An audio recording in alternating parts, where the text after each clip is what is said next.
Hello everyone, good evening. Welcome to this session brought to you by Unacademy. Alright, so we are continuing with our quizzes. Today is the second day, so we are looking at the current affairs of February 2020. Okay, we are looking at the current affairs through MCQs. I have already put the portions for the coming 10 days. Each day, 1 month revision. Okay, so yesterday we looked into January. Some more questions from January are remaining that I will take up today at the beginning. And then we will move to February. That is today's portions. Tomorrow, March 2020, come after studying so that the quiz will be a revision. Alright. So let's continue.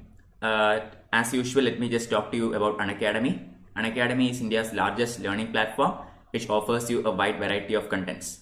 Starting with daily live classes where you can chat with your educator, clear your doubts, engage in discussions, etc. Live tests and quizzes where you can check your preparation and be more confident by the time you sit in the examination hall. Structured courses are also there which will help you. The entire syllabus for that examination would be covered in this, and you will be much more prepared by the time of civil service examination. And unlimited access to all Unacademy materials which are relevant for your preparations. So the first thing to do to achieve all this is to download Unacademy Learning app. Please download this app from Google Play or App Store and create an account. Okay, and grab a subscription. So I am Madhav Shankar Arvaryar. This is my Telegram channel t.me/msrw1. Please follow this channel in order to get class notes, PDFs, important links, etc. Okay, also follow me at unacademy.com/@msrw so that whenever I schedule a class, you will get the corresponding notification. I take class in YouTube as well as in Unacademy platform. So those classes in Unacademy platform, in order to get updates, please follow this particular link. Alright, so Unacademy brings you all the top educators from all over the country. Most of these faces are very familiar to you, so no further introduction. Please make sure to use their expertise in achieving your dreams. Alright. So the UPSC CSE package of Unacademy looks something like this. It has all the basic topics like geography, science and technology, environment, etc. Also, it comes with optional courses. Unacademy brings you almost all the optional courses which are put forth by UPSC. So please do look into that as well. The basic subscription plan in Unacademy is also known as the Plus subscription. Okay, and this is available to you in varying time frames starting from 1 month all the way to 36 months, that is 3 years. So pick one according to your own needs. A typical 1-year subscription, which will be the most beneficial, will cost you 49,500 rupees.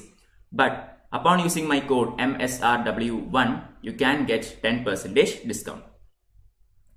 Alright, so this is the basic package, that is a Plus package. It will contain everything that I have so far mentioned. Also, for any subscription that is greater than or equal to 6 months in time, you can pay the fees using no-cost EMI facility. Alright, equated monthly installment facilities are also available. As for the Iconic subscription, these are the packages available: 1 year, 2 year and 3 year. A typical 1-year pack will cost you 69,500. Using my code here also will provide you with 10% discount, and you have to pay only 62,550. Alright, so here what are the benefits? Iconic will contain everything the Plus contains, and along with that you will also get a personal coach or a personal mentor or a guide or whatever you want to call him, like a one-to-one session with an educator.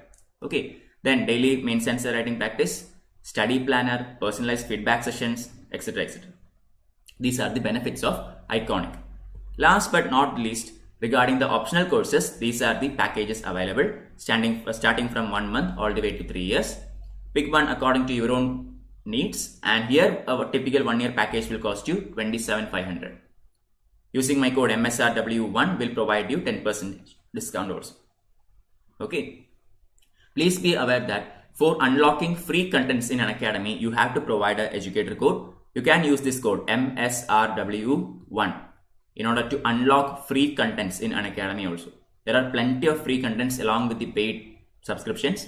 So please do look into that as well. Most of them you can unlock using the code MSRW1.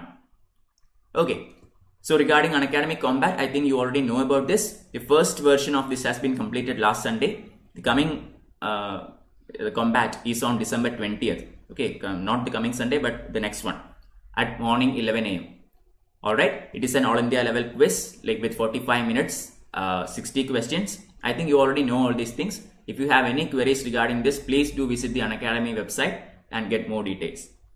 Okay, so the topper will get Apple MacBook Air, second place will get Apple iPad Mini, third will get Apple AirPod, and the top 100 rankers will grab 1000 rupees Amazon shopping vouchers. Okay, so please do look into all these things and be ready by December 20th, 11 a.m. So please also check out my Unacademy channel where I have already taken various classes which are absolutely free. You can watch them in this particular URL. Okay, so that is it regarding the basic introduction. Now let's start the quiz. So yesterday we have completed about 32 questions in current affairs of January. So I will complete that first. Okay, about 8 questions remaining there, and then I will come back to February. Okay, so I will show you the question. I will give you some 30 seconds or say 20 seconds to answer it. Please put your answers in the YouTube live chat, and then we will move on to the next question. That is how we go. Okay, I will explain the answer and we will move on to the next one. So this question we looked into yesterday. Corruption Perception Index is released by which among the following organizations? The answer was, which one was it? Transparency International. This was the last question we looked into. Okay, Transparency International. So this was my last question from January. So 33rd question is on the board. Hi Subreddy, welcome. Okay, 33rd question. Consider the following statements about Raisina Dialogue. Number 1. It is a multilateral conference committed to addressing the most challenging issues facing the global community, held annually in New Delhi since 2016. 2. The conference is hosted by Observer Research Foundation in collaboration with the Government of India, Ministry of External Affairs. Select the correct statements using the codes given below. Okay, so this question is regarding the Raisina Dialogue, which is, let's see how many get this. 20 seconds, okay? I will wait for 20 seconds for you to put the answer in the YouTube live chat, and then we will move on. Please note that my Telegram link and Unacademy channel are provided in each of these slides. You can look at it here. Any idea? 33rd question. I think people are yet to join.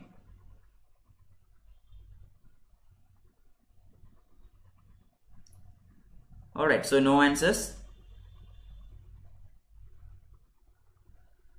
33rd question, correct answer is option C. Both are true.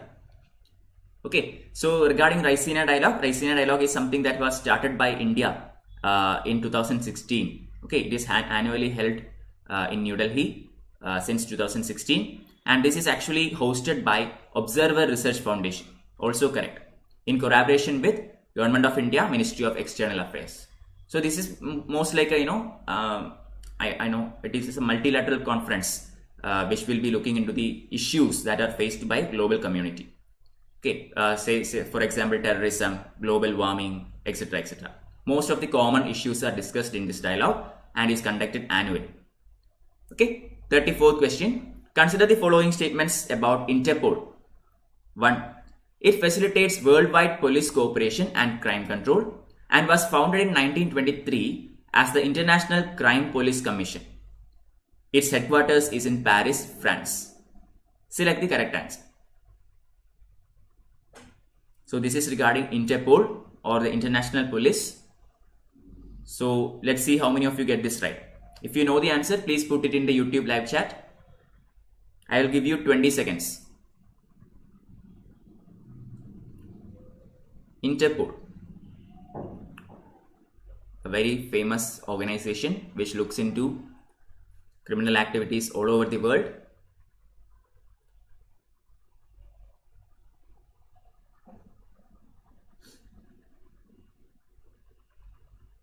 No one? Yeah, Divya has put in option A. Subbareddy also putting in option A. Both of you, very good. Correct answer, indeed, option A. Okay, one only. It facilitates worldwide police cooperation and crime control and was founded in 1923 as the International Criminal Police Commission. Correct. Initially, the name of Interpol was ICPC. Okay, but it was later changed into Interpol. Also, its headquarters is in France, but it is not in Paris. It is in another city named as Lyon. Okay, not in Paris, but in Lyon. So, headquarters of Interpol is in Lyon. That is why statement 2 is incorrect. 35. Consider the following statements about Purvodaya scheme. 1. Ministry of Social Justice and Women Empowerment in partnership with CII and Joint Plan Committee launched this scheme. 2. It aims to provide adequate insurance facilities at old age. Select the correct statements using the codes given below. Yes, Divya, correct. You knew it. Welcome, Sola. Okay, now people are joining. Okay, more and more people are coming in. So we are actually completing the January part. Okay, yesterday I told you because I wasn't well, I had to stop at 32nd question. So we will complete the remaining 8 questions from January and then move on to February. There are 30 questions from February. Okay. So 35th question is on the board. Anyone?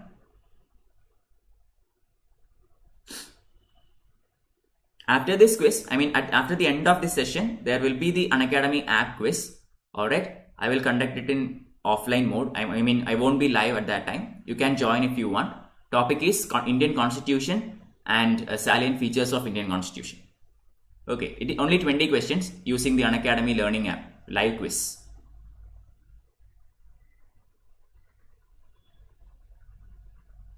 Alright, 35th question, correct answer, none of the above. Nobody got that, I guess. It is none of the above. So, Purvodaya scheme is basically for the development of Eastern India. Okay, Eastern India. Alright, so Purvodaya, Purva itself means East. So Purvodaya means basically development of Eastern India, and it is not done by Ministry of Social Justice and Women Empowerment. It is by Ministry of Steel. Okay, Eastern India has many such steel industries. So by developing steel factories and industries in the Eastern Indian states, the government is expecting to develop Eastern Indian region. Okay, so it has nothing to do with old age also. So both statements are incorrect. Right answer is option D. 36. Consider the following statements about Arogya Sanjeevani scheme. 1. Minimum and maximum sum insured will be 1 lakh and 5 lakh respectively. 2. Minimum and maximum entry age will be 18 and 60 respectively with lifelong renewability and no exit age. Select the correct answer. 36th question.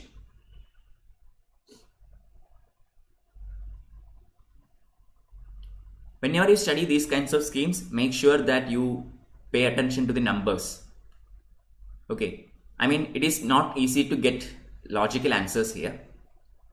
So when you study government schemes, make sure, especially the insurance schemes and all, make sure that you know about the entry age, exit age, sum insured, etc. etc. Okay. 36C. Correct answer is actually A only, alright? That is why I told you, whenever you study this, you have to be careful about numbers. Yeah, Divya, very good. So, maximum and minimum amount is basically 5 lakh and 1 lakh. That is true. The first statement is correct. Second statement, the entry age is 18, but the maximum entry age is not 60, it is 65.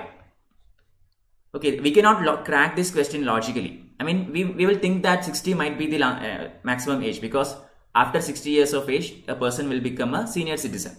So usually that is the logic. But in Arogya Sanjeevani scheme, it is 65. So unless you know this, there is no way of cracking the question. Clear? So make sure to be very careful about numbers when you study insurance regarding schemes, related schemes. 37. Consider the following statements about Operation Third Shield. Number 1. Operation Third Shield is a new central program to protect endangered turtles.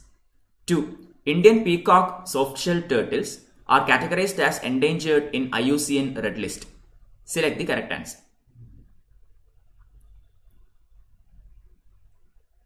Question number 37.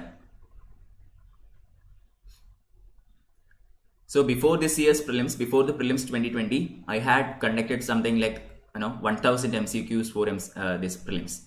Okay, so I think I have asked the same question, or at least a similar question in that MCQ also.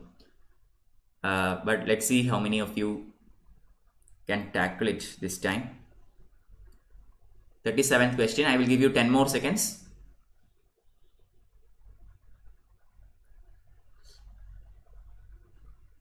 Divya going with A. All right. Anybody else wish to answer it?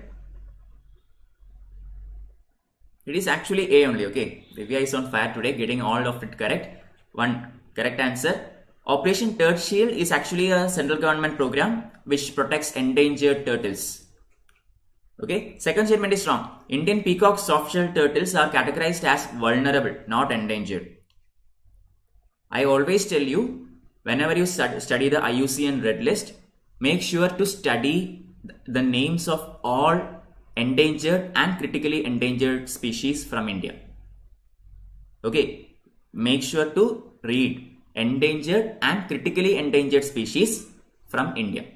So if the names do not come from that list, you know that it is not endangered or critically endangered. It might be vulnerable or threatened or something like that, least concern or something like that. Okay, so there is only a small number of animals and birds and plants which will come under this category, endangered and critically endangered. So by heart those names. Fine. So second statement is wrong. Correct answer is option A, 1 only. 38. Consider the following statements about 1 trillion trees program. 1 trillion trees initiative. 1. The World Economic Forum at its Davos meeting has launched this initiative. 2. 1T.org is designed to support the UN Decade on Ecosystem Restoration, that is 2021 to 2030, led by United Nations Environment Program and Food and Agricultural Organization. Select the correct statements using the codes given below.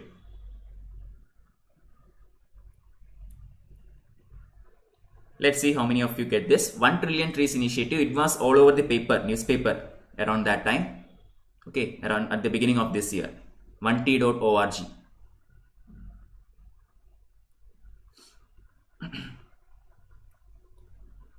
$38th question. I'll give you some 10 seconds, okay?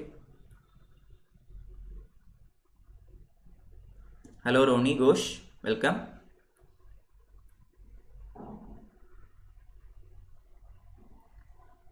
$38. Okay, going with A. Most of you going with A. Correct answer is actually C. Both are true. Alright, both are correct. 1 trillion trees initiative is actually an initiative by World Economic Forum and it was done at its Davos meeting. It was launched in the WEF Davos meeting. That is true.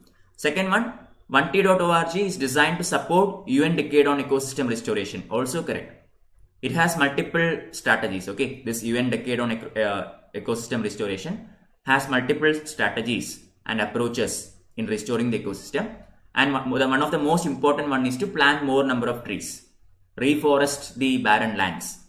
Okay, so here along with the help of UNEP and FAO, WEF has started this goal of planting 1 trillion trees.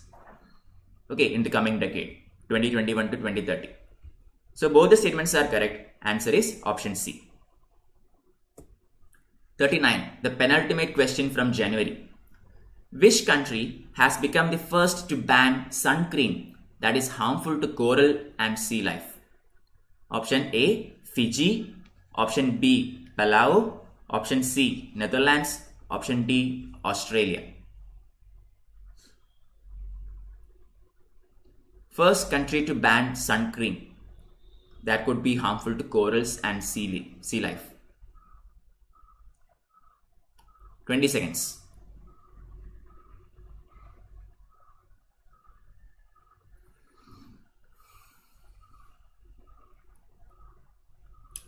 Alright, Solarajan going with A there. Subbareddy C, Divya B, Okay. Yeah. What is the correct answer? Again, answer goes to Divya. It is Palau. Okay. The first country to ban sun cream because it is harmful to corals and sea life is basically the Pacific nation of Palau, the island nation Palau. Alright, it is a factual question. Nothing further, no further explanation required. Just understand which country it is and move on. Okay, but do study about coral reefs. Okay, very important. So when you study environment, do study about coral reefs, and just follow the news regarding the Great Barrier Reef and its bleaching in Australia. So question number 40, last question from January current affairs. Bojanakonda and Lingalametta monasteries of Buddhism are located in which of the following states? Option A, Karnataka, B, Telangana, C, Gujarat, D, Andhra Pradesh. Alright, Bojanakonda and Lingalametta monasteries of Buddhism are located in which of the following states?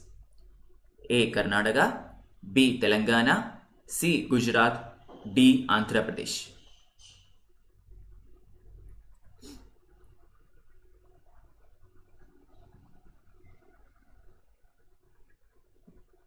We'll give you some 10 seconds. Let's see.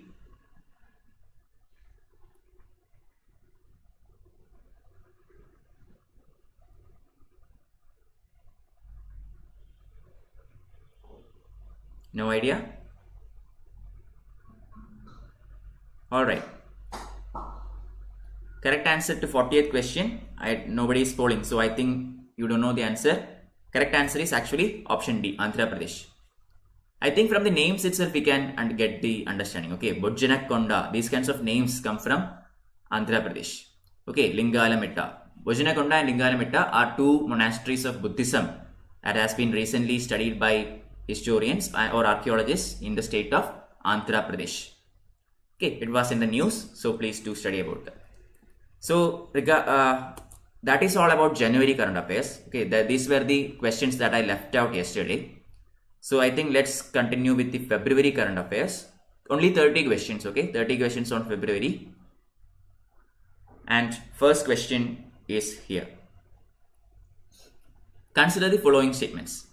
Section 8 of Representation of People's Act 1951 bans convicted politicians and those facing trial on serious charges from contesting elections. 2. Supreme Court made it mandatory for political parties to publish, including on official social media pages, details of cases against their candidates. Select the correct answer. So this is a question from your polity. Okay. Polity question. Let's see how many get this. You have 20 seconds.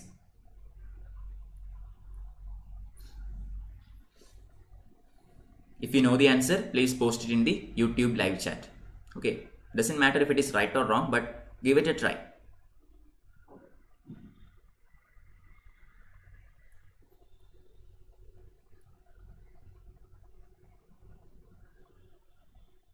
Alright. Solar Rajan going with option C there. Anybody else want to try?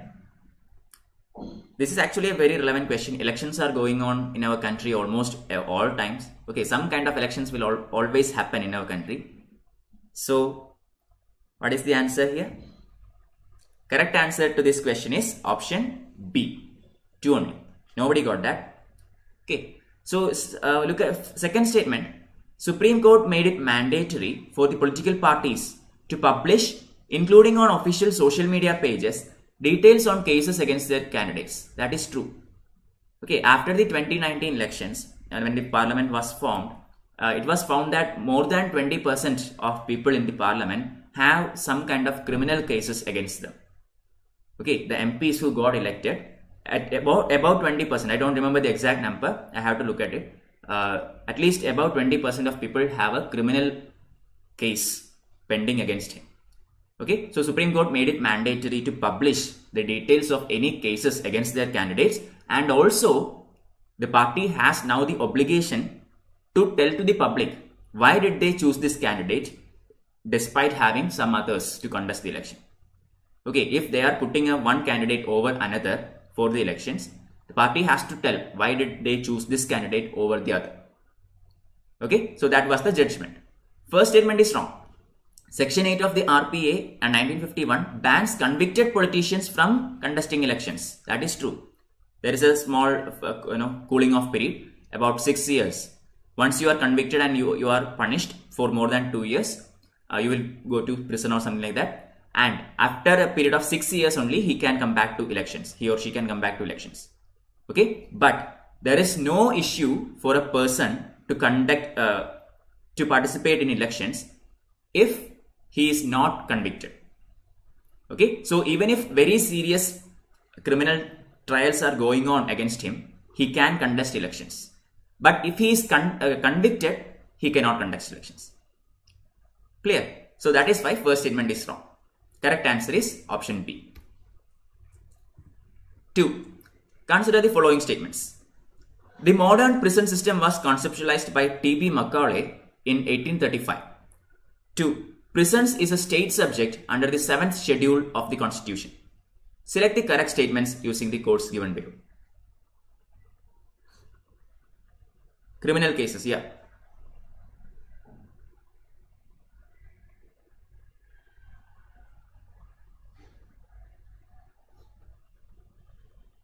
Divya, correct? Criminal cases. Second question is on the board. You have about 20 seconds.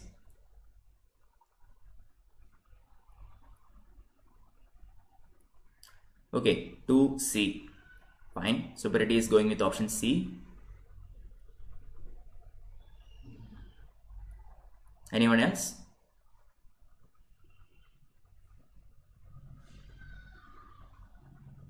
Alright. Yeah. A.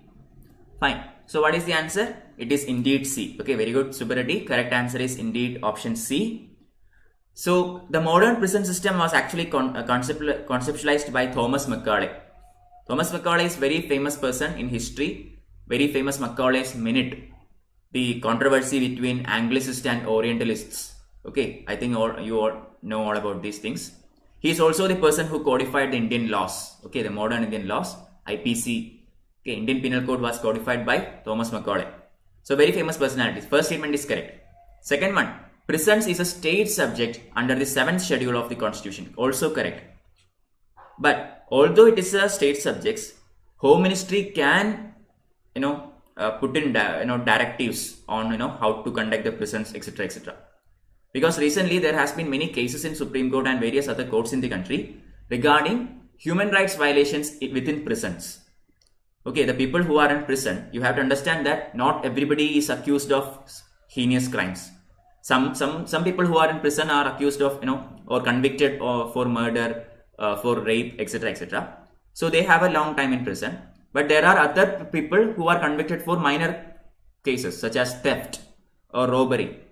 Okay, but unfortunately, the human rights conditions in some of the jails are not something that we can be proud of. So many cases are before Supreme Court and other courts regarding the same. That is why it is in the news. Alright, third question. Consider the following statements about Swathar Greh. Number 1. This is a scheme for rehabilitation of women victims of different circumstances. 2.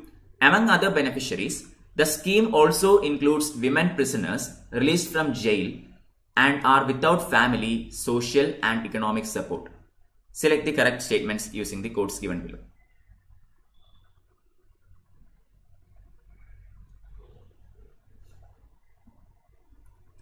Okay, Swathar Greh scheme. Confusing? Yeah, options are a bit confusing, I think.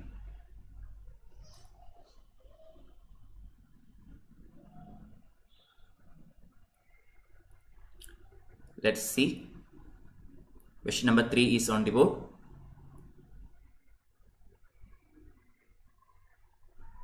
Okay, Super Reddy going with option B there.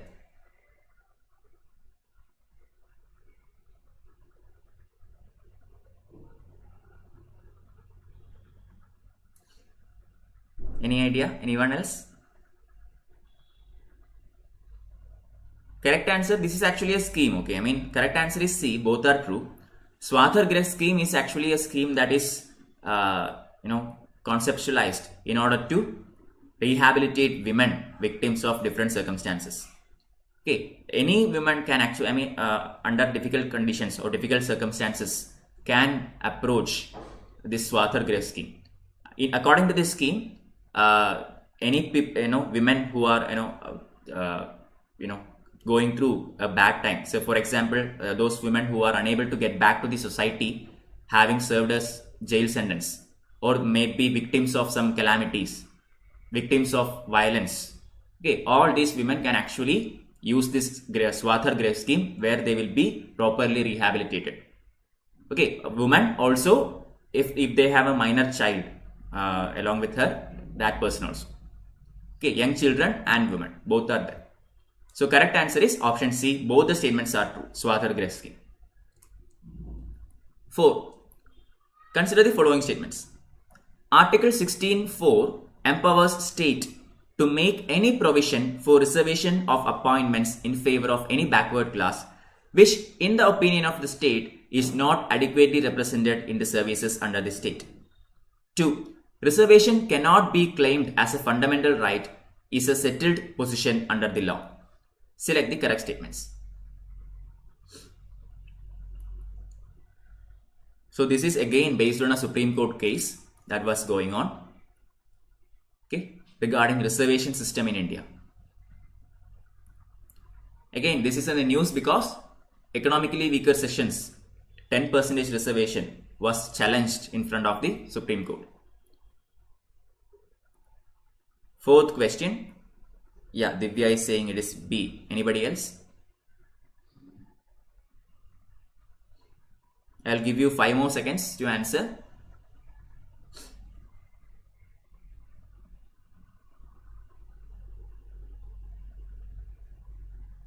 Okay, no answers. So only one answer I got, that is B, but incorrect. It is C. Both are true.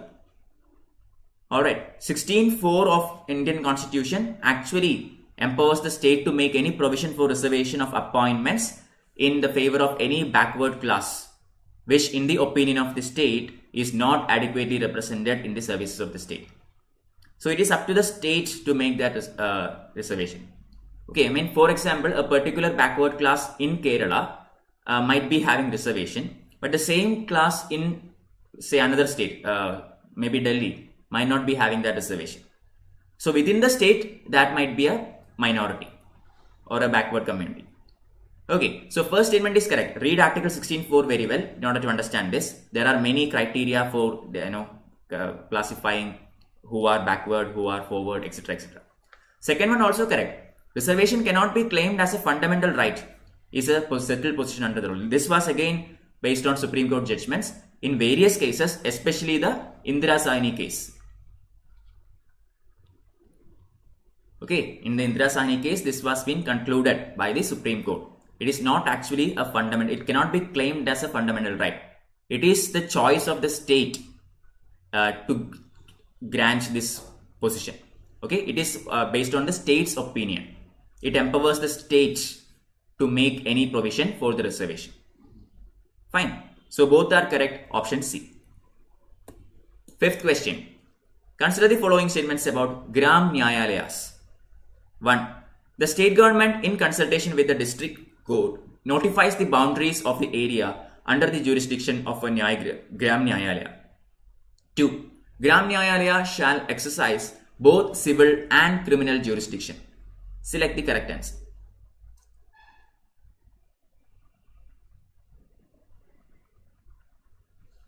Yes, Divya, correct.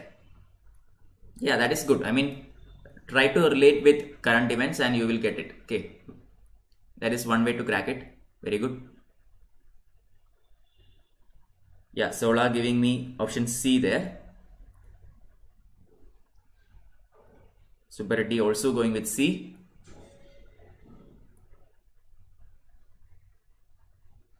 Five more seconds and I will tell you the answer.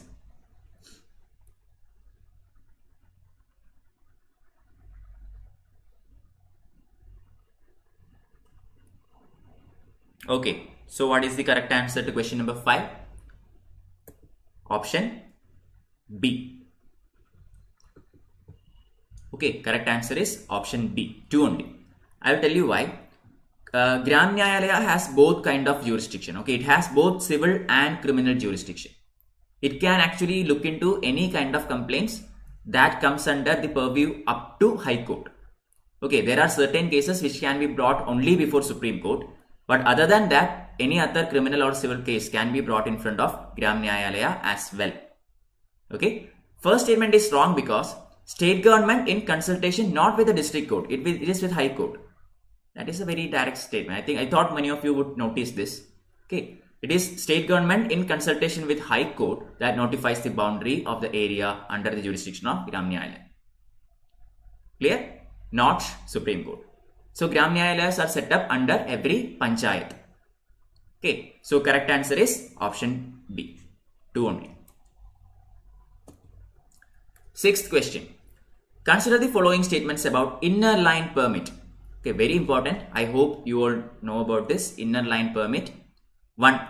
It is a travel document that allows a foreign citizen to visit or stay in a state that is protected under the ILP system. Okay, ILP means inner line permit. Okay, ILP is issued by Ministry of Home Affairs. Select the correct statements using the codes given below. Inner line permit system, it has been in the news very recently. So I will give you 20 seconds to answer this one. Let's see how many get this.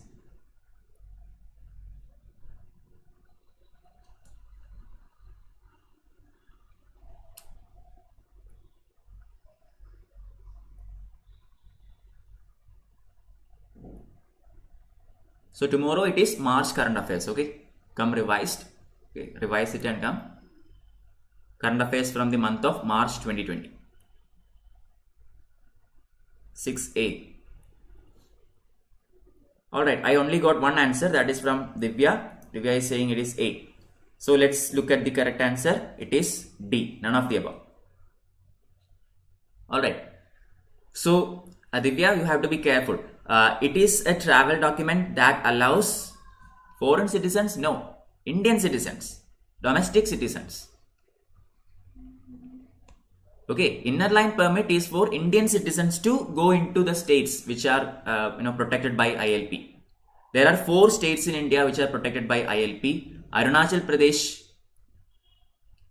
Okay, Arunachal Pradesh, Mizoram, then Nagaland, and last one, any idea? Manipur. Manipur was the latest one to join ILP. That is why it was in the news. Manipur also joined very recently. These are the 4 states in India which has ILP. Okay. So as far as foreign citizens are concerned, there is another permit known as PAP or Protected Area Permit. Okay. Protected Area Permit. So if the foreign national want to visit this area, this place, then he has to get a PAP, not an ILP. ILP is for Indian citizens to go there. Clear? Second one is also wrong. Why? Because ILP is not issued by Ministry of Home Affairs. It is issued by the government of the concerned state. Okay, government of concerned state. So if it is, if the person want to visit Manipur, then Manipur government will issue him the ILP. Clear? It is not a central sector thing. It is actually for the corresponding state to decide whether to grant ILP or not. So both the statements are incorrect. Right answer is option D. Yep. Question 7. Consider the following statements about the Law Commission. 1. The first Law Commission was established during the British Raj era in 1834 by the Charter Act of 1853 and was presided over by Lord Macaulay. 2. The Law Commission is a non-statutory body constituted by the Government of India every 3 years. Select the correct statements. So the Law Commission of India, it issues lots and lots of reports, right? Plenty of reports by Law Commission, some of which are very important for us for UPSC exam. Okay. So one of the Law Commission reports came this year. That is why the question has been asked.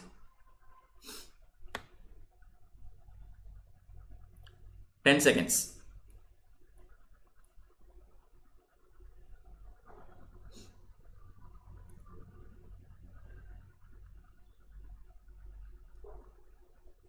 Seven B. Anybody else?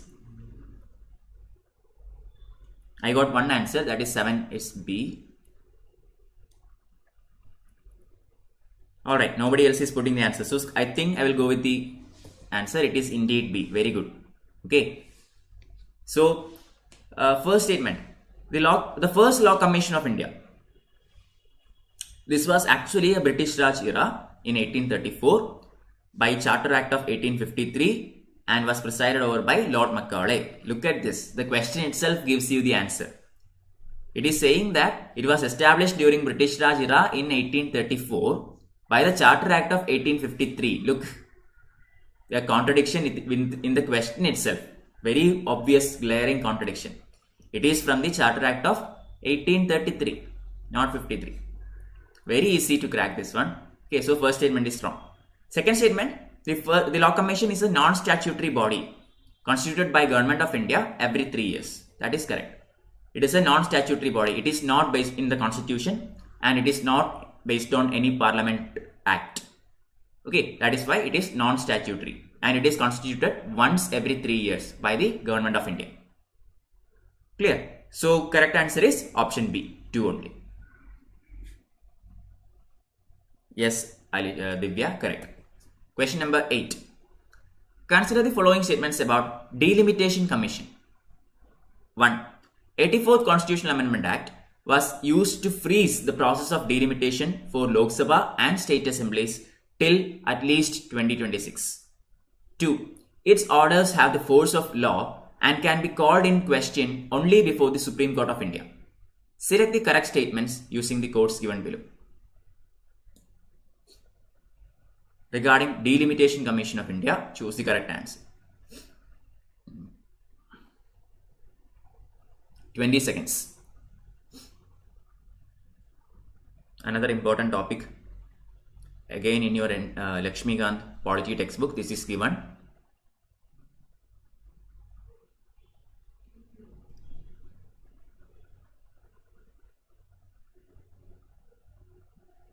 Any idea?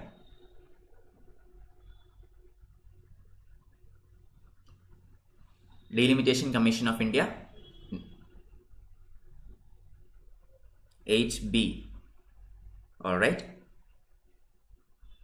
Correct answer to question number 8 or D. Okay. Correct answer to question number 8 is option A. One only.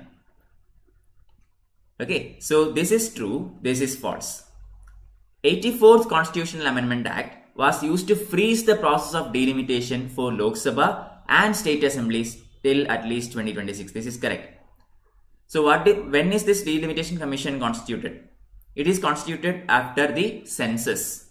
Census takes place once in 10 years, right? The most recent census happened in 2011. Next one will come in 2021. So once in 10 years census will happen. After taking the census, Delimitation Commission is appointed to demarcate constituencies, etc., etc. It is up to the Delimitation Commission to demarcate constituencies in the country, both for parliament election, also for assembly elections. Clear? But based on 84th Constitutional Amendment Act, this delimitation has been stopped or freezed till 2026. That is why we do not see any constituency changes. We do not see the boundaries of constituencies changing in India for the past 50 years. But probably after the 2026 deadline is met, we will see that the constituencies might change. Okay, some more things will be added to a particular constituency, some areas will be left out of the constituency, etc., etc., based on population, which we get from the census. Clear? Second one, its orders have the force of law and can be called in question only before Supreme Court of India. No. The orders of Delimitation Commission are unchallenged. It cannot be brought before any court of law. It is final. It cannot be challenged. Clear? Not even in the Supreme Court. Delimitation Commission's orders are based on the census, and it cannot be challenged in any court of law in India. So both second statement is actually correct. First statement is true. Right answer is option A. 9. Consider the following statements about Blue Dot Network. 1. Blue Dot Network was launched in 2019 on the sidelines of the 35th ASEAN Summit by the Quad. 2. This is seen as alternative to predatory lending and debt trap diplomacy of China under the Belt and Road Initiative. Select the correct statements. Question number 9. So this is again your question from IR, okay, International Relations. Let's see how many. Polity questions are over.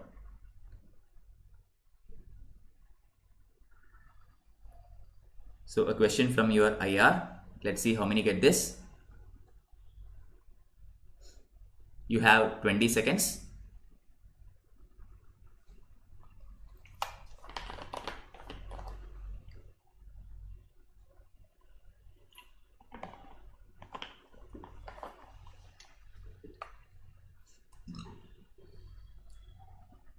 All right. So no answers. So let me continue with the answer. Okay, let's continue with the discussion. Correct answer is actually option B, 2 only. So the Blue Dot Network is basically an initiative that was launched in 2019 in the sidelines of 35th ASEAN Summit by 3 countries: United States of America, Japan, and Australia. Okay. In the Quad, there are 4 countries: USA, Japan, Australia, and India. These are the 4 nations which make the Quad. But Blue Dot Network was launched by these 3 countries only. India was not a part of it at that time. This came into the news because when Donald Trump came to India, there was a program called Namaste Trump, if you remember. Okay, our Prime Minister went to America. It was called Howdy Modi. Similarly, when Donald Trump came to India, the program was called Namaste Trump. So when during his visit, India actually expressed its interest in joining the Blue Dot Network. That is why it is in the news. Second statement is correct. This is actually seen as an alternative to the predatory lending and debt trap diplomacy of China under BRI. So basically what this Blue Dot Network does is, it will evaluate various projects in a country based on the G20 norms.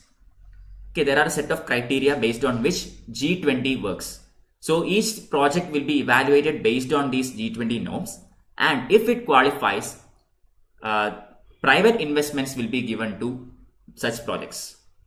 Okay, so such projects will not have to depend entirely on government funding, but it can also take private funding. So this is what the Blue Dot Network does. It will arrange private investment, thereby eclipsing China's policy of debt trap. China is doing the same thing, right? It is providing money to everybody who wants it and making that country under a debt trap. So this is a kind of an anti-China measure taken by the 3 countries. Clear? Question number 10. Consider the following statements about South Asian Association for Regional Cooperation, SAARC. Very simple. Number 1.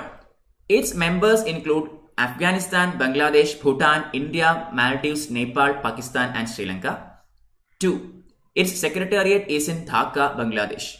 Select the correct statements using the codes given below. Voice is breaking. Ranok is saying the voice is breaking. Is anybody facing the same issue?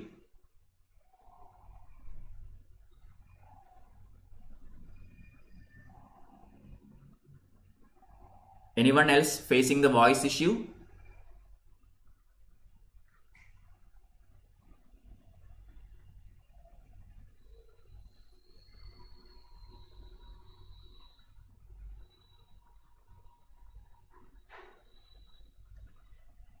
Okay, I will give you 10 seconds to answer.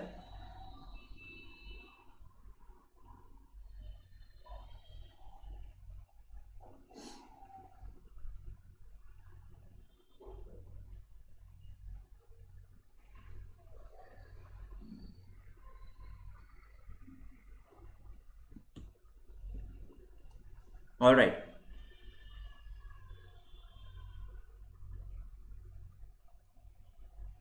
Okay, question number 10. Correct answer 1 only. Option A. Sola, India is a member. Okay. India is a member. Manak, welcome. India is actually a member. So yeah, 1 is correct. 2 is wrong. So Secretariat is not in Dhaka, Bangladesh. It is in another place known as Kathmandu. Okay, Kathmandu, capital of Nepal. Okay, so the SAARC Secretariat is in Kathmandu, Nepal. So second statement is wrong. First statement is correct. The members of SAARC are as follows. There is an easy way to remember the members of SAARC. There is an acronym. There is a mnemonic. MBBS PAIN. PAIN. Have you heard about this mnemonic? MBBS PAIN. This is the mnemonic for SAARC. Okay, let's look at this. M for Maldives, B for Bangladesh, B for Bhutan, S for Sri Lanka, P for Pakistan, A for Afghanistan, I for India, and N for Nepal. These are the 8 countries of SAARC. Okay, this is the easiest way you can remember this. Alright, so question number 10 done. 11th question. Tamu Kalewa Road, Kalewa Yargai Corridor, and the Rai Tiddim Road are the connectivity projects between India and which other nation? Okay, one of the neighboring nations of India. Option A, Nepal. Option B, Bhutan. Option C, Myanmar. Option D, Bangladesh. Okay, Divya, you knew it. Okay, very good.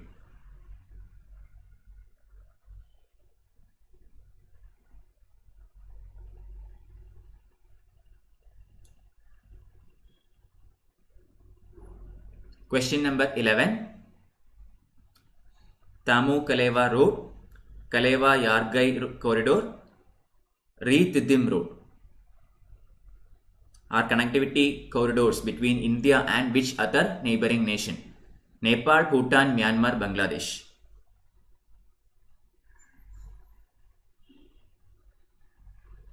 Myanmar. Okay, Mahak is going with option C there. Actually, you are correct, Mahak. It is indeed actually Myanmar only. Okay, there is another corridor between India and Myanmar. If I had put it there, it would have been easy. That is why I did not put it there. It is the Kaladan Multimodal Corridor.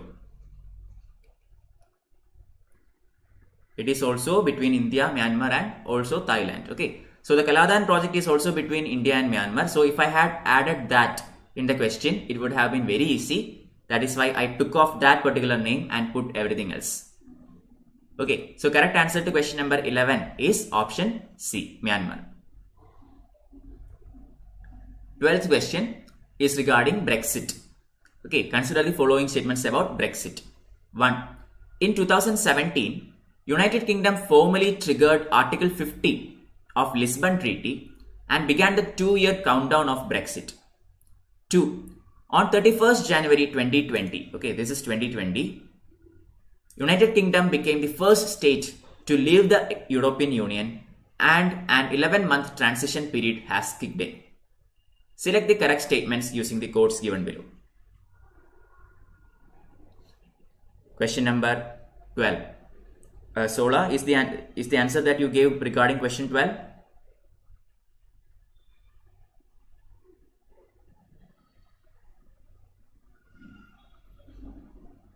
Okay. 10 seconds. After that, I will tell the answer.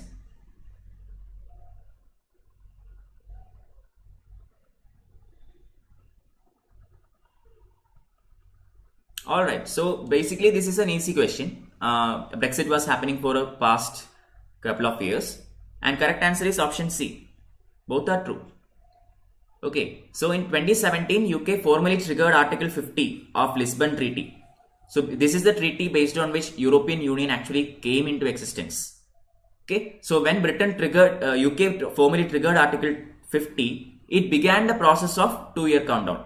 It had 2 years to exit from European Union. And on January 31st, 2020, UK became the first state to leave EU, and an 11-month transition period was skipped. Also correct.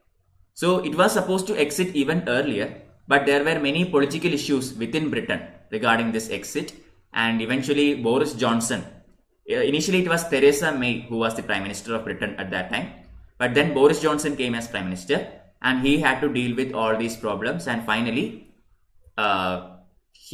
British exited from the European Union. Okay, so 12 questions completed. 13th one. Baba Kalyani Committee deals with which among the following sectors? Option A, special economic zones. Option B, air pollution in National Capital Territory. C, human rights of prisoners. D, police reforms.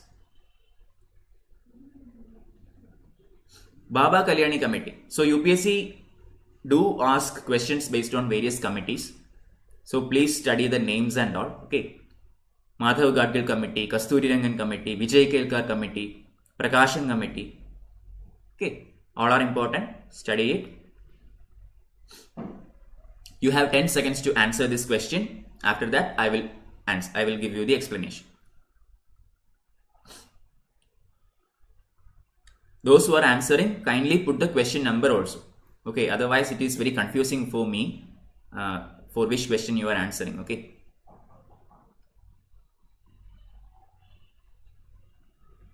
Alright, so 13th question, correct answer is option A, special economic zones. Baba Kalyani Committee deals with how to improve the productivity of special economic zones. It is known as SEZ. There are plenty of SEZs in India where there are plenty of restrictions. For example, say fishermen are not allowed to encroach into SEZs and all. Okay, so there are multiple points regarding SEZs. Do read into that and study up. Baba Kalyani Committee was constituted in order to look into development of SEZs. Okay, so correct answer option A. 14. Consider the following statements about formation and promotion of farmer produce organizations, FPOs. 1. It is a central sector scheme under Department of Agriculture, Cooperation and Farmers Welfare, Ministry of Agriculture and Farmers Welfare. 2. FPOs will be promoted under one district, one product cluster to promote specialization and better processing, marketing, branding and export of FPOs. Select the correct statements. Yes, Mahak, very good. Question number 14 is on the board. Let's see how many get this. I will give you 20 seconds to answer.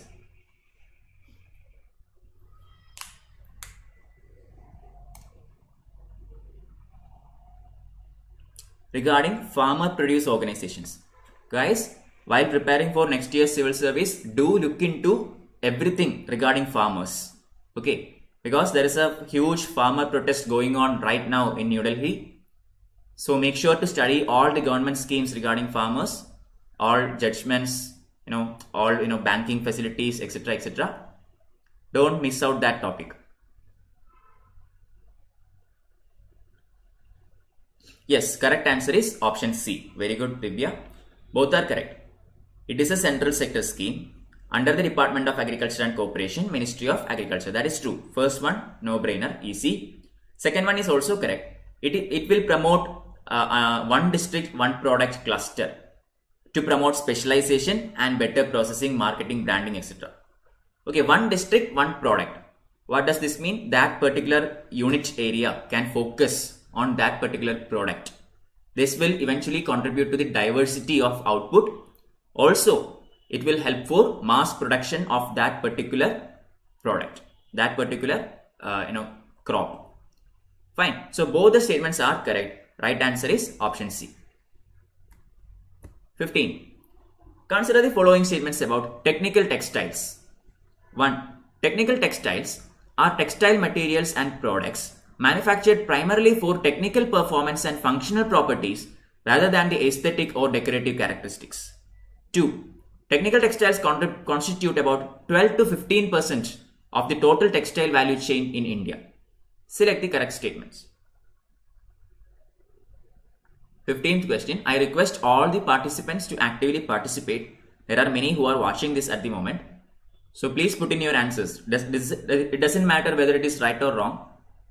Try to answer. Now you have 10 seconds.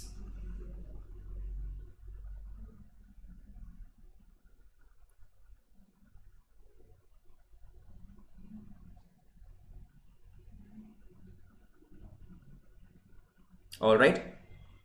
So correct answer to 15th question. Hello Rupam. Divya is going with C. Yes, correct. C. Both are true. Okay. So technical textile, the first statement is basically the definition of technical textiles. Alright. Those textile materials and products manufactured primarily for technical performance and functional properties rather than aesthetics or decorative characteristics. Usually, textiles are used for aesthetics, right? Or decorative purposes. But technical textiles are used for functional characteristics or say technical performance. So first statement is the definition. Second one, TT constitutes 12 to 15% of the total textile value chain in India. Wrong. I mean, it is also correct. In the European nations, technical textiles constitute about 50% of the total textile value chain. But in India, this is considerably less, only 12 to 15%. This is actually bad. So the government has started various projects and also allotted about 1,480 crore rupees in order to set up, in order to develop this technical textile manufacturing centers. Okay, so both the statements are correct. Right answer is option C. Question 16. Consider the following statements about cash reserve ratio. A very static question. Let's see how many of you remember your economics. 1. It is a specified minimum fraction of NDTL which commercial banks have to hold as reserves either in cash or as deposits with the central bank. 2. This money is parked with the central bank with 4% interest rate. Select the correct statements. Question number 16. Cash reserve ratio, CRR. I think all of you know about this. So what is the correct answer to this particular question? I hope you know what this NDTL is. NDTL means what? Net demand and time liability. Okay, net demand and time liability, which will include all your accounts like savings account, fixed deposit, etc. etc. Okay. 16th question. Shashank is saying it is B. Fine. You are supposed to choose the correct statement. Sola going with C there. Guys, put the correct question number. This is 16th question, okay? B or D. Fine. Correct answer is option A. Nobody got this. It is option A. Cash reserve ratio, CRR. There are two types of ratios. Okay, one is CRR and other one is SLR, statutory liquidity ratio. So as far as CRR is concerned, it is a specified minimum fraction of NDTL which the commercial banks have to hold as reserves in either cash or as deposits with the central bank. Correct? Okay, this minimum amount has to be kept with the central bank. That is true. Second one, this money is parked with the central bank with 4% interest rate. No. CRR is basically debt money. What does this mean? It means that there is nothing, no gain or no profit for CRR. 0% interest. This is basically a security. Okay, security for the banking system. So the money is parked in the central bank with 0% interest rate. Statement 2 is wrong. Correct answer is 1 only. Clear? SLR has particular rate. Okay, but CRR is debt money. Question 17. India's easiest question of this quiz. Okay, easiest question of this quiz. Please get the correct answer. 17th question. India shares the longest border with which among the following countries? Option A, Pakistan. Option B, China. Option C, Nepal. Option D, Bangladesh. India shares the longest border with which among the following countries? I will give you 10 seconds.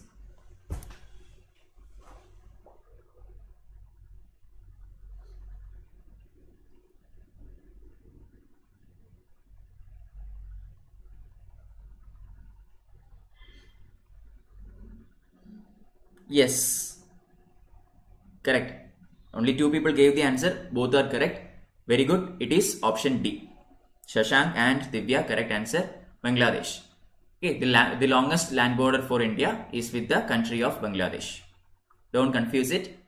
I think you have studied this in your primary schools and all. Okay, easy question. Question number 18. Another very easy question, I think.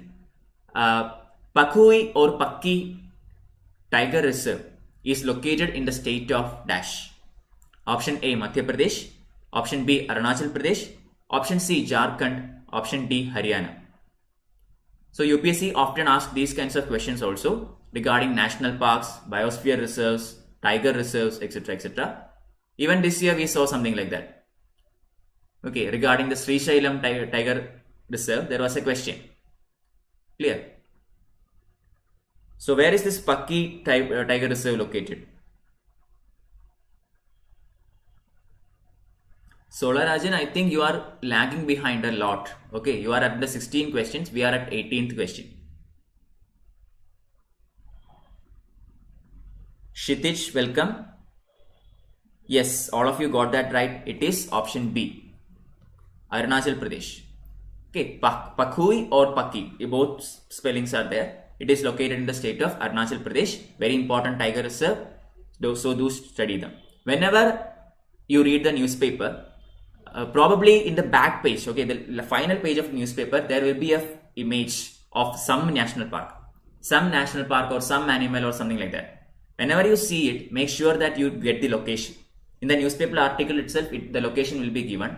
So study it like that. Okay, that is how I do it. I read the Hindu newspaper. The last page of Hindu newspaper, it will carry some kind of image that often deals with national parks or sanctuaries or something like that. Okay. Question number 19. Consider the following statements about locust attack. 1. Locusts are a group of short-horned grasshoppers that multiply in numbers as they migrate long distances in destructive swarms. 2. The desert locust is regarded as the most destructive pest in India as well as internationally. Select the correct answer using the codes given below. So this session will end at 5:30. Okay, 1.5 hour session. It will end at 5:30. And those people who wish to participate in a polity quiz can participate. Please subscribe to my Telegram channel. I will start the quiz at 5:30. That is offline quiz, okay. You can use the Unacademy learning app to join that quiz. t.me/msrw1. That is the Telegram channel.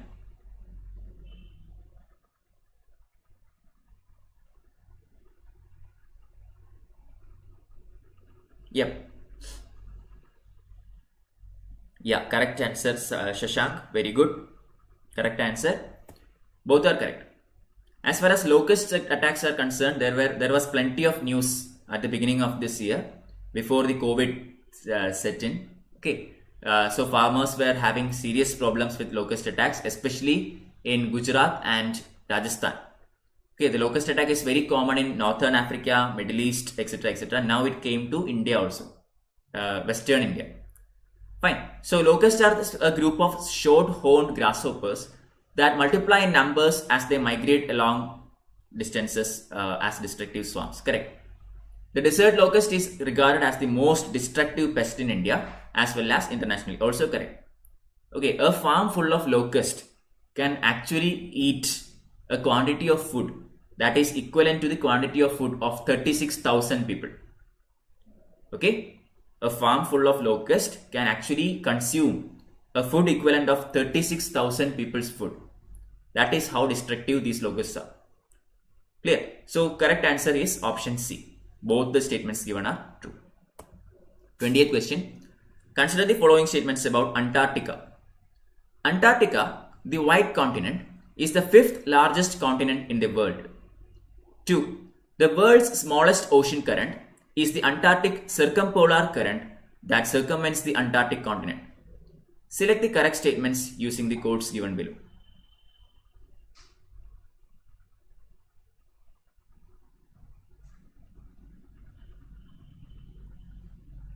Question number 20. Geography question. Let's see. Theoretical question. Static question.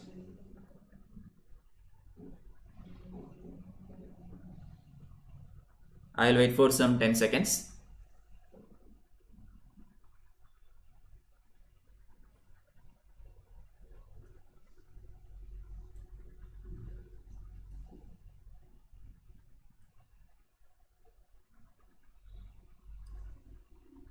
Any idea? Alright, nobody gave me the answer. So correct answer to 28th question is actually option A, 1 only. Okay. So Antarctica is also referred to as the white continent. It is indeed the 5th largest continent in the world. You know which are the others. Second statement is wrong. The Antarctic circumpolar current is actually the world's largest ocean current, not smallest.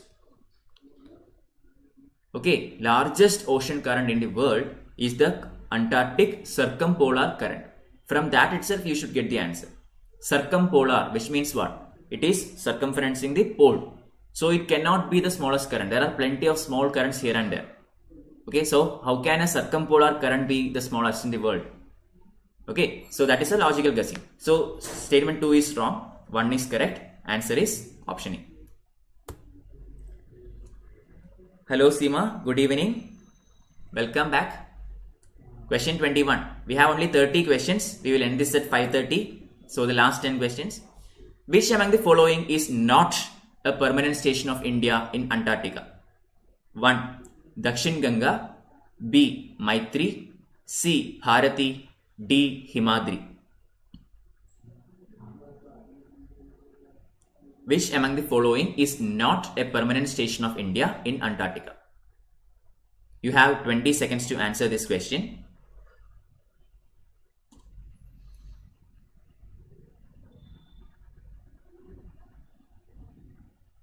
C, A, Bharati. Okay. Different answers. Alright. So I will tell you the answer now. Correct answer is option D, Himadri. India actually had 3 permanent stations in Antarctica. One is Dakshin Ganga, next Maitri, and third one Bharati. At present, only 2 are operational. That is Bharati and Maitri. Dakshin Ganga was the oldest one and it was covered under snow and it is no more operational. Okay, Himadri is India's permanent station in Arctic. Not Antarctic. Himadri is in the Arctic station. Clear? So correct answer to this question is Himadri because the question is about Antarctica. 22nd question. Consider the following statements. So a science and technology question. Darknet is that part of internet that cannot be accessed through traditional search engines. 2. Darknet is itself only a part of deep web. Select the correct answer.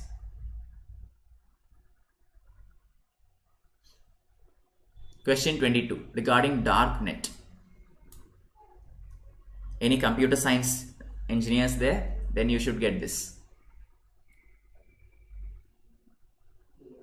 Okay, Kshitij going with A, Seema Shetty going with C, Shashank also going with C. Yeah, correct, very good. C is the correct answer. Alright, both are correct. Darknet is that part of internet which cannot be accessed through the traditional search engines. We cannot use Google or say Yahoo to search into darknet. There are particular special search engines designed to do that. Okay, it is not for Google or anything. You cannot find darknet using Google or usual search engines. Second one, darknet itself is only a part of deep web. Wrong. I mean, also correct. Sorry, both these statements are correct. So what is darknet? Darknet is, this is where all the illegal activities, etc. goes on. Okay, plenty of, this is basically, some people call this as the underworld of internet. Okay, all the illegal stuffs happen around this area. Second one, darknet itself only is a part of deep web. So what is deep web? Deep web is any part of internet that has some kind of restrictions. which also will not come up in your usual searches. Say for example, your personal bank account or banking details. If you search in your Google, say ask in your Google, my bank account details. Simply if you type your name and ask for bank account details, it will not show up. It will ask you to provide password. Correct? Only when you enter the password, you can access that particular portion of internet. Such areas are known as deep web. Okay, those areas in the internet which are protected by a password or some other kind of barrier is known as deep web. So darknet itself is only a part of deep web. Correct? So both are true. Option C. So question number 23. Consider the following statements about Dara Shikoh. A history related question. Ministry of Culture set up a 7-member panel of Archaeological Survey of India to locate the grave of Mughal Prince Dara Shikoh, who is believed to be buried somewhere in the Fatehpur Sikri complex in Delhi. 2. Italian traveler Niccolo Manucci has written down the details of Dara Shikoh's death in his book Travels of Manucci. Select the correct statements using the codes given below. So 23rd question, I hope you have read this and answered the question. So correct answer to 23rd question is option D, 2 only. Okay, so there is a small error in the first statement. Ministry of Culture set up a 7-member panel of the Archaeological Survey of India to locate the grave of the Mughal Prince Dara Shikoh, correct, who is believed to have been buried in Fatehpur Sikri complex. No, Fatehpur Sikri is actually the capital city built by Akbar, Jalaluddin Muhammad Akbar. Okay, so Dara Shikoh has nothing to do with Fatehpur Sikri. Dara Shikoh's grave is supposed to be, it is believed to be located in the Humayun's tomb. Okay, Humayun is the second great Mughal emperor. So historians or archaeologists believe that Dara Shikoh's grave is actually located somewhere in Humayun's tomb. So Archaeological Survey of India is now trying to find out exactly where this is located. Okay, so that is why first statement is wrong. I hope you know who Dara Shikoh is. Dara Shikoh is the son of Shah Jahan, the eldest son of Shah Jahan. There was a succession battle between Dara Shikoh and Aurangzeb in order to capture power. Okay, Shah Jahan favored Dara Shikoh, but Aurangzeb was the better military general, so he got into power. Okay, second statement, Italian traveler Niccolo Manucci has written down the details of Dara Shikoh's death in his book Travels of Manucci. Correct. So that is true. So correct answer is option B, 2 only. Okay, so let's see the remaining questions in tomorrow's class and be prepared with the March 2020 current affairs. There will be questions from that particular month.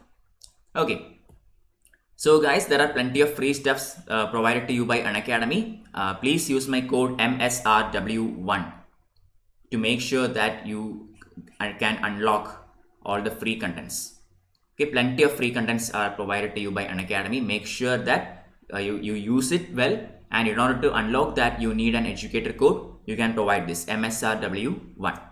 Okay, so as far as your subscriptions are concerned, please use my code MSRW1 in order to avail 10% discount on Unacademy materials, Unacademy subscriptions. Okay, grab a subscription plus or iconic or whatever. According to your own convenience. Subscriptions are available in various time formats. You already know this. I told you about it at the beginning. So grab a subscription, use my code to make sure that you get 10% discount. Okay. Also, please look into my Telegram channel to look into my class notes, PDFs, notes, etc. etc. Okay. So make sure to like, subscribe and share this with your friends so that all of them can use these benefits provided to you by Unacademy. Okay, so until tomorrow, this is me signing out. Bye bye.